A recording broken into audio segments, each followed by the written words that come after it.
Bismillahirrahmanirrahim. Good evening. You are watching the news from the Sultanate of Oman television. First, the headlines. Activities of the Traditional Arts Festival conclude after an active participation from the local teams from various governorates of the Sultanate. The Sports Administration's gathering in the Wilaya of Al-Musanna'a discusses efforts to develop the sports sector in the Sultanate. And Al-Aqsa Mosque is reopened to worshippers in Jerusalem today.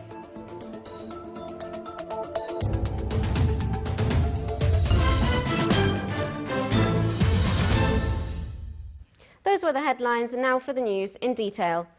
His Majesty Sultan Qaboos has sent a cable of greetings to His Excellency President Abdelaziz Bouteflika of Algeria on his country's National Day.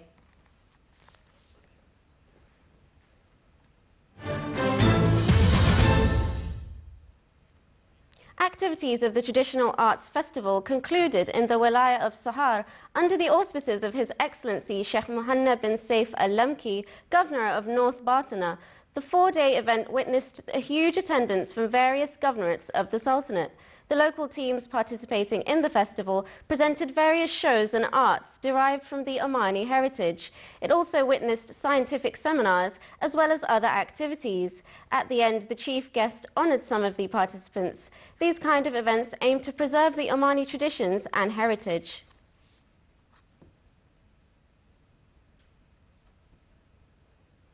Within the aim to spread cinema culture in various governorates of the Sultanate, the Governorate of Brahmi organised Brahmi cinema events. The two-day activities was presided over by His Excellency Syed Ibrahim bin Saeed Al-Busaidi, Governor of Brahmi. 11 artistic shows were presented discussing various aspects of the Omani life. The conclusion ceremony included the organisation committee speech and samples of Omani cinema shows. At the end of the ceremony, participants and sponsors were honoured. The 6th Students' Conference concluded in the University of Nizwa. The two-day conference included 20 work papers on topics related to values of kindness, allegiance and their role in individuals' life. It witnessed a huge attendance from students of higher education institutions from inside the Sultanate as well as some Arab countries. It focused on preserving true values of the society in addition to highlighting roles of media in this field. During the conference, the students exchanged dialogues and experience on related topics. The seminar entitled Readings in the Thoughts of Sheikha Aisha bint Rashid al-Riyamiyya was concluded in the Wilaya of Bahla.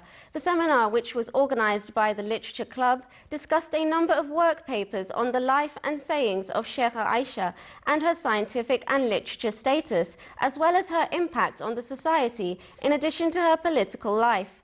She is considered one of the most prominent women in her era that she lived during the Al-Ya'reba dynasty. She was also distinguished in terms of her excellence and science and is a good reference. Within the framework of the Ministry of Sports Affairs' efforts to develop the sports sector in the Sultanate, Sports Administration's gathering was held in the Wilaya of Al-Musanna'a in the Governorate of South Batana with the participation of various Omani sports officials. The gathering discussed the role of board of directors in the clubs, how to activate the club's role in the community, and the role of federations and the committees to spread the sport games.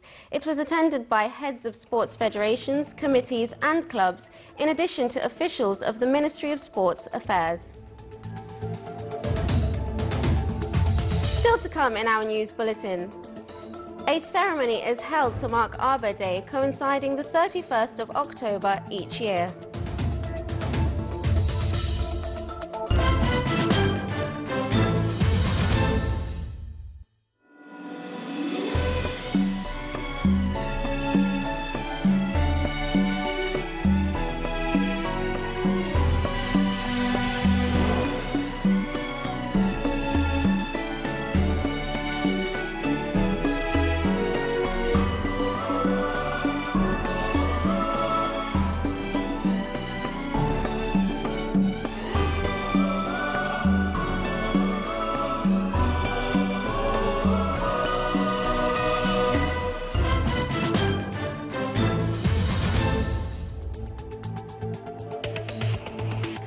back to the news from the Sultanate of Oman television.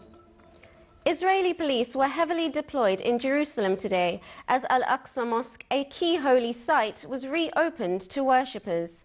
Police said the site would be reopened today to male Muslim worshippers over the age of 50 and female worshippers of all ages. Younger men would be barred, they said, because of the risk of renewed violence. The site was closed yesterday amid increasing tensions in the city.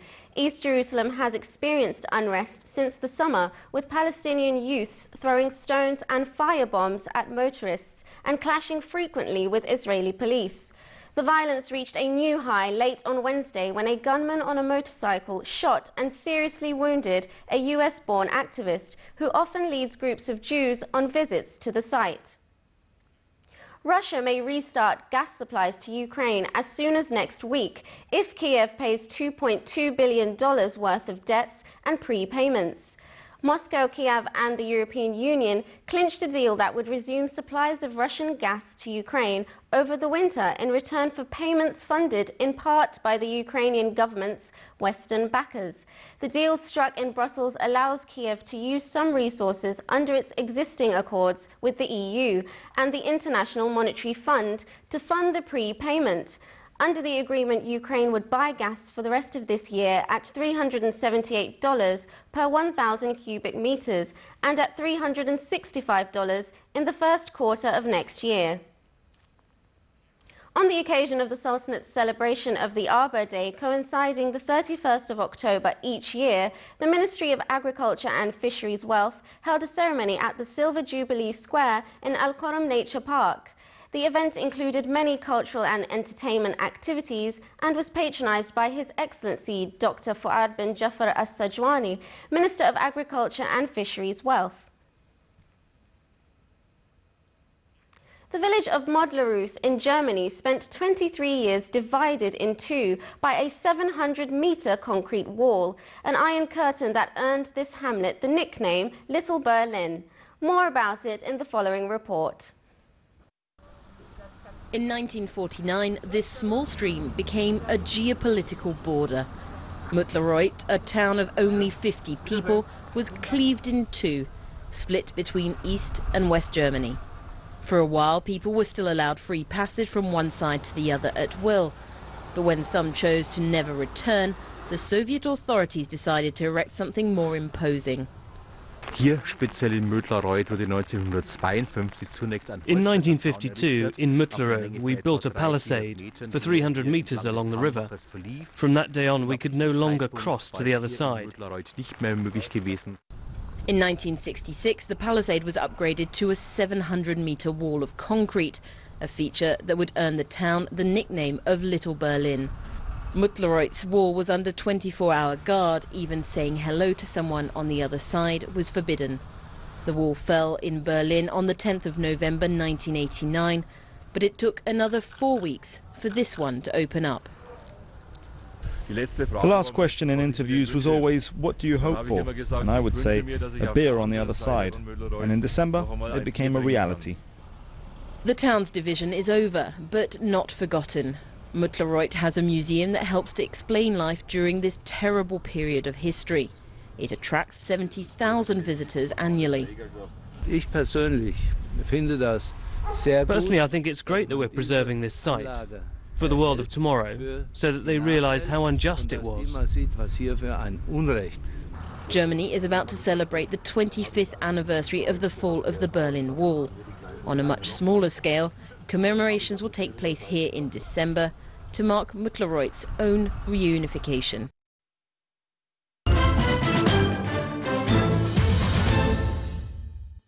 Now for the general weather forecast. Clear to partly cloudy skies will prevail over the governorates of Muscat and North Sharqiya, with cloud accumulation and chances of rain over Hajar Mountains and the adjoining areas. Rest of the Sultanate will have clear skies, with the possibility of dust raising wind over parts of the desert areas.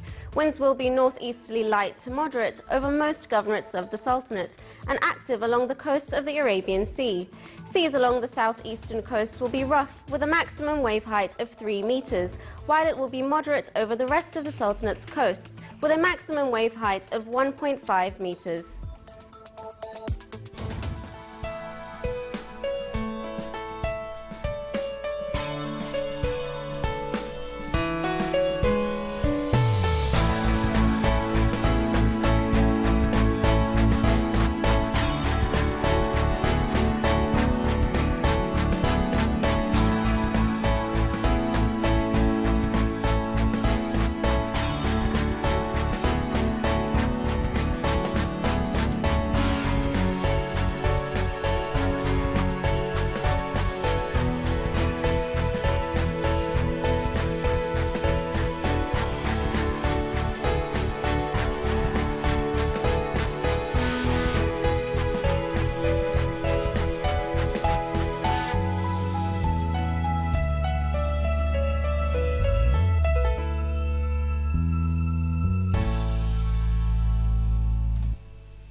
This is the Sultanate of Oman television. Before we end tonight's bulletin, here are the main points once again.